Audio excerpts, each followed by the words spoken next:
उन्हाळी वाळवणामध्ये आज आपण बनवूया खमंग सांडगी मिरची। ही सांडगी मिरची तळल्यानंतर नरमही पडणार नाही आणि वर्षभर खराबसुद्धा होणार नाही। ही मिरची तुम्ही वरण भातासोबत किंवा दही भातासोबत सुद्धा खाऊ शकता।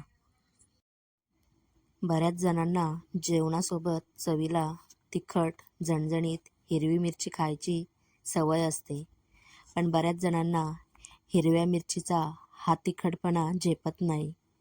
सांडगी मिरची हा असा एक पदार्थ आहे ज्याची चव जिभेप्रमाणे मनावरही रेंगाळत राहते। आज मी ही सांडगी मिरची बनवण्यासाठी ज्या घरी मी मिरच्या लावलेल्या आहेत त्याच वापरणार आहे।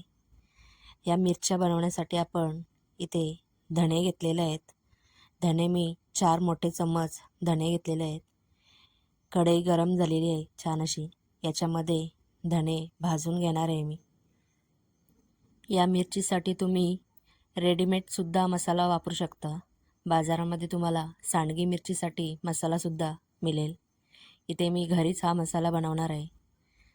धणे भाजल्याच्या नंतर इथे मी मोहरी घेतलेली आहे, जिरं आणि मेथी घेतलेली आहे। मोहरीसुद्धा मी 4 चम्मच घेतलेली आहे, जिरं 2 चम्मच घेतलेले आहे आणि मेथी दाणा घेतलेला आहे 1 चम्मच।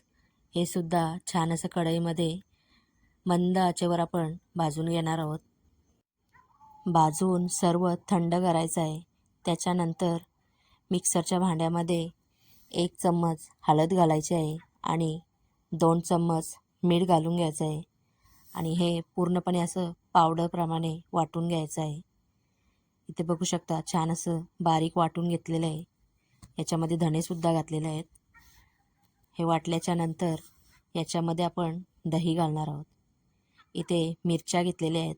या मिरच्या छान अशा पाण्याने धुवून घेतलेल्या आहेत आणि पूर्णपणे कोरड्या करून घेतलेल्या आहेत।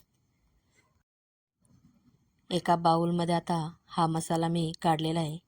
याच्यामध्ये 2 ते 2.5 चम्मच मी दही वापरलेलं आहे। दही जर वापरायची नसेल तुम्हाला तर तुम्ही याच्यामध्ये लिंबूचा रससुद्धा वापरू शकता। 2 लिंबांचा रस जरी वापरला तरी पुरेसा आहे। हे सर्व मिक्स करून घ्यायचं आहे। मिक्स झाल्याच्या नंतर आता आपण ज्या आपल्या हिरव्या मिरच्या आहेत यांना आपण मधून उभी चीर देणार आहोत। इथे लांबट मिरच्या मी घेतलेल्या आहे, याच्याऐवजी तुम्ही बुटक्या जाडसुद्धा मिरच्या घेऊ शकता। आता या मिरचीच्या मधोमध आपल्याला हा मसाला भरून घ्यायचा आहे।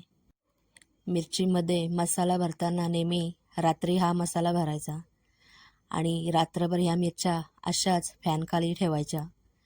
याच्यामुळे याच्यामध्ये मसाला छान असा मुरतो। त्याच्यानंतर सकाळी या मिरच्या उन्हामध्ये सुकवायला ठेवायच्या।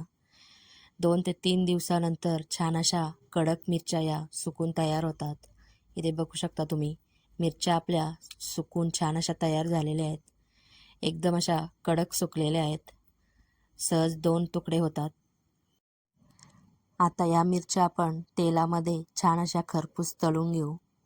इथे तेल छान असं कडकडीत तापलेलं आहे, याच्यामध्ये मिरच्या छान अशा तळून घेते आणि ही मिरची तुम्ही वरण भातासोबत दही भातासोबत छान अशा खाऊ शकता।